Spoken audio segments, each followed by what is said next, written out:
আমি এই মুহূর্তে দাঁড়িয়ে আছি মহাখালী এবং নাখালপাড়া ঠিক এর মাঝখান বরাবর। আজকে পথচারীর কাছে আমরা শুনবো যে রেল লাইন আসলে রাতের বেলা কতটুকু নিরাপদ। এখন পথচারীর কাছে প্রশ্ন করব যে আসলে রাতের বেলা ট্রেন লাইন কতটা নিরাপদ। রাত্রি বেলায় আসলে বেশি গভীর রাতে তো রেল লাইনে নিরাপত্তা অনেক কঠিন, কারণ যারা আশেপাশে থাকে হয়তো ওরা যায় কিভাবে আসা যাওয়া করবে ওরকম এই পরিস্থিতি নিয়ে চলাফেরা করে। আর যারা নতুন হয়তো দূর দেশের থেকে আসে বা অন্য জায়গা থাকে, ওদের চলাফেরাটা করাটা অনেক সমস্যা হয়ে যায়।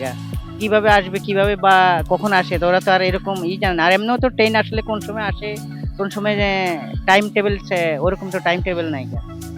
না, আমি আমি আসলে জানতে চাচ্ছি যে যে ট্রেন লাইন, এই যে ট্রেনের যে সমস্যা, না এখান থেকে যে মানুষের যে সমস্যা বা হাইজাকার বা গাঁজাখোর বা অন্যান্য যারা আছে, এটা আসলে কতটুকু নিরাপদ বলে আপনি মনে করেন? না, ওটা তো কোনো নিরাপদ না। হাইজাকারের কাছে মানুষ নিরাপদ থাকে নাকি? বা তারা যা গাঁজাখোর এদের কাছে কি মানুষ নিরাপদ নাকি? এরা তো এদের মন মানসিকতা যা ইচ্ছা তাই করে। এদের আর কি আর করে এদের। না, এখান থেকে রাত কয়টা পর্যন্ত একটা লোক ট্রেন লাইনে চললে নিরাপদ থাকতে পারবে? এটা 10টা পর্যন্ত 10টা পর্যন্ত থাকে লোকজন যারা যাতায়াত করে, এরপরে একটু প্রবলেম। 10টা পর্যন্ত, রাতে 10টা পর্যন্ত নিরাপদ থাকে।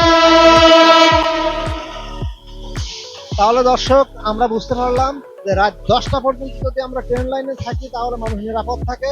এবং আমার পাশে আরেকটা ভাই আছে, তার কাছে আমরা প্রশ্ন করব যে আসলে রাতের বেলা ট্রেন লাইনের যে দুই সাইড এটা কতটা নিরাপদ, যে রাতের বেলা ট্রেন লাইন যে দুই সাইড বা ট্রেন লাইন কতটা নিরাপদ?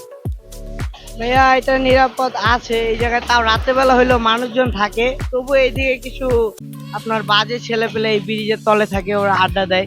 ওদের কাছে একটু এদিকের বাহিরের ছেলে পেলে অথবা কেউ আসলে ওরা এমনও আসে, ওদের টাকা না থাকলে ওরা ধরে রাখেও দিতে পারে। এই কিছু সংকট দেখা দিতে পারে। তাহলে রাত রাত কয়টা পর্যন্ত থাকলে যে ট্রেন লাইনে চলাচল নিরাপদ? রাত কয়টা পর্যন্ত, সন্ধ্যা থেকে? এই আপনি 10:30 11টা নাগাদ থেকে এই জায়গায় মোটামুটি মানুষ থাকে। তারপরে রাত 10টা 10:30 পর্যন্ত থাকে, তারপরে নীরব দেখা যায়, নীরব দেখা যায়। এখন এই যে মহাখালী যে ওই যে পথটা, ওখানে বেশি কি নিরাপদ, নাকি মাঝখান বরাবর, নাকি নাখালপাড়া? মাঝখান কোন জায়গাটা বেশি নিরাপদ? আমার থেকে মনে হয় এই ব্রিজ থেকে আমাদের এই যে এই পর্যন্ত একটু নিরাপদ আছে, কারণ ওই সাইডটা একটু বেশি বাজে টাইপের। তাহলে বললাম যে নাখালপাড়ার দিকে যত যাওয়া হবে আর তেজগাঁও যে এলাকা যেটা আছে ওখানে অনেকটা ভয়ঙ্কর।